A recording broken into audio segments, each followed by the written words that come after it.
Sa totoo lang lang, sa totoo lang lang, sa totoo lang lang, sa totoo lang yung lahat. Sa totoo lang lang, sa totoo lang lang. Magandang umaga po, gabi, tanghali, Luzon, Visayas, Mindanao. Ako po naman si Ricky Rivera at maraming salamat po sa mga nanonood sa ating mga OFW sa iba't bahagi ng mundo. Ito po ang latest update po natin tungkol dun sa nangyari ho nung Abril, if I'm not mistaken. Marso, Abril po. Ano po ba yan? Ito po yung pagkamatay ni Paulo Tantoco. Ngayon, may mga nakuha pong mga police report. Ito pong Pro Duterte na si Maharlika. Ngayon na po ito pong isang Pilipino, no? Na ang pangalan nagngangalan ay Dean, na sinasabi na doon nga ho doon sa police report na kanilang nakuha ay inilahad ho doon kung ano ang nangyari nung panahon na po na siya pong natagpo ang patay, ito pong si Paulo Duterte. Paulo Duterte. Hindi, Paulo Tantoco ho. Ayan, si Paulo Tantoco. Okay, papaalala ko ulit sa inyo, pangatlong update na natin to. Pangatlong update po namin dito. No? At si Paulo Tantoco po, ito po ay anak ng may-ari ng Bustans. No?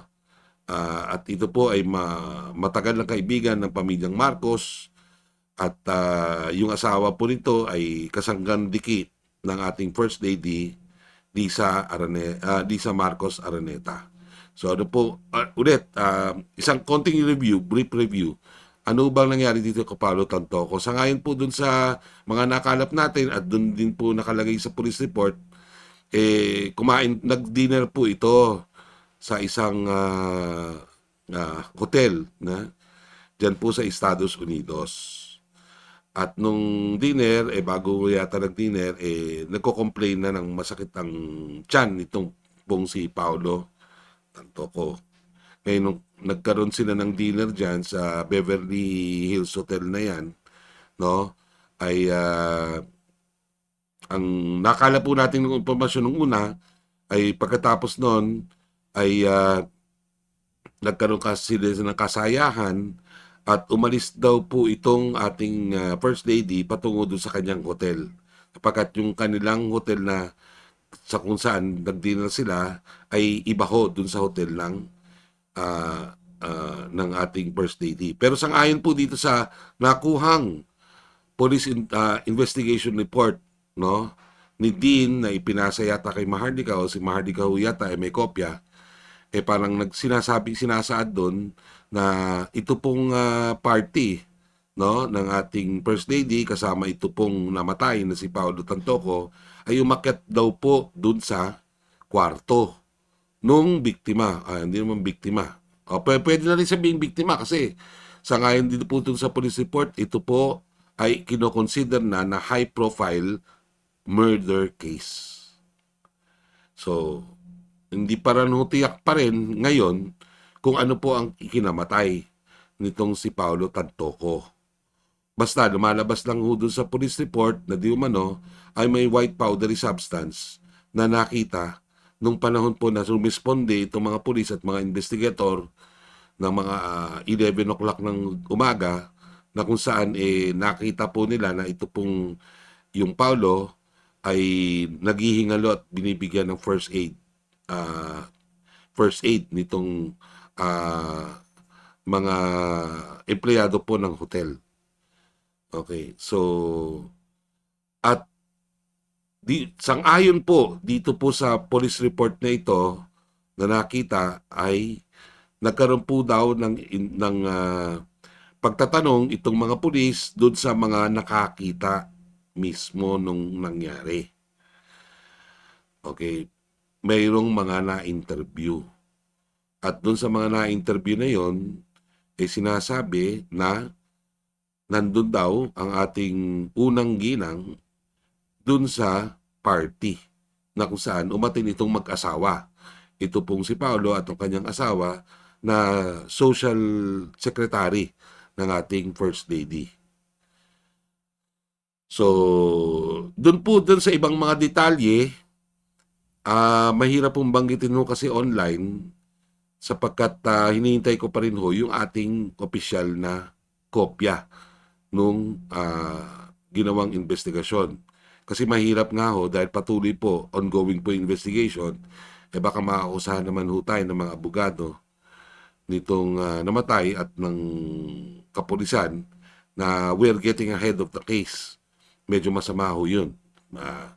Suffice it to say, ang masasabi ko lamang po ay kung na-establish na nandoon po sa pinangyarihan, ito pong ating First Lady, ang mga katanungan ng karamihan, bakit hindi ka agad-agad itinawag? Nung nagko-complain na po ng masakit ang tiyan nitong si Paulo. No? So, bakit hindi agad-agad? Sana yun. Siguro, ang hinala ng karamihan, baka siyempre siya ay hindi naman may katungkulan kundi may sinasabi dito sa pamahalaan, baka maintriga nga, no? Baka ganoon ang naging fear ng ating First Lady.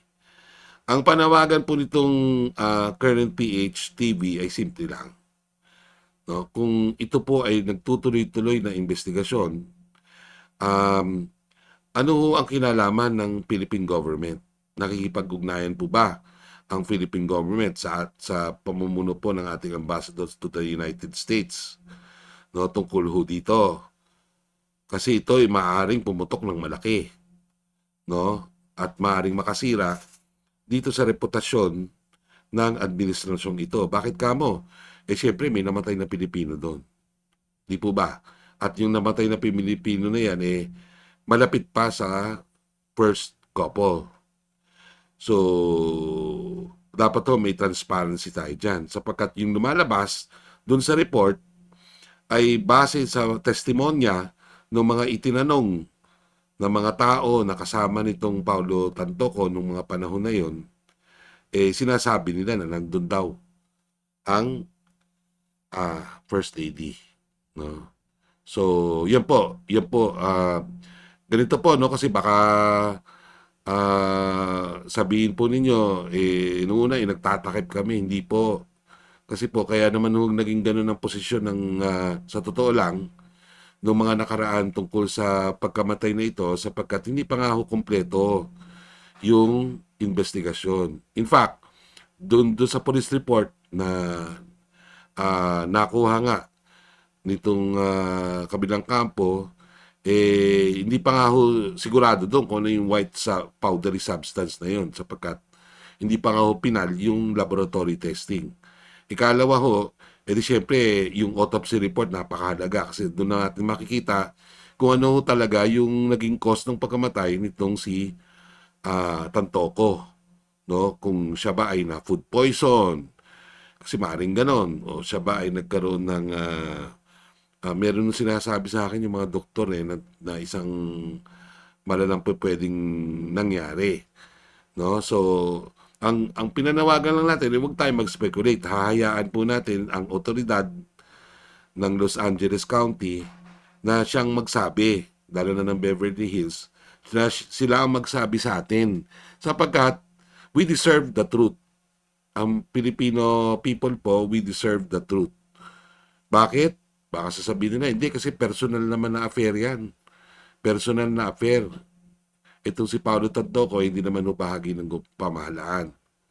Opo, oo, tama naman. Hindi naman siya talaga bahagi ng pamahalaan. Pero yung kanyang asawa ay social secretary. Na bahagi po ng pamahalaan na sinisweldahan po namin mga taxpayer. Kailangan po nating malaman kung ano yung katotohanan dyan sapagkat ang nakataya po dyan, kahit sabihin na natin hindi ho involved dito ang first couple o hindi po involved dito ang First Lady. Ang nakataya po dyan kasi dahil asawa po yan ng isang government official. So bilang government official, bilang public official, meron no kaming stake dyan bilang mga mamamayan. Gusto namin malaman ano kinamatay ng asawa noon at bakit ngayon pinag-uusapan no talaga ng mga Pilipino yan. Ngayon, para matapos yan, kinakailangan maging forthwith tayo, ika nga, no? Tungkol po dun sa issue na ito.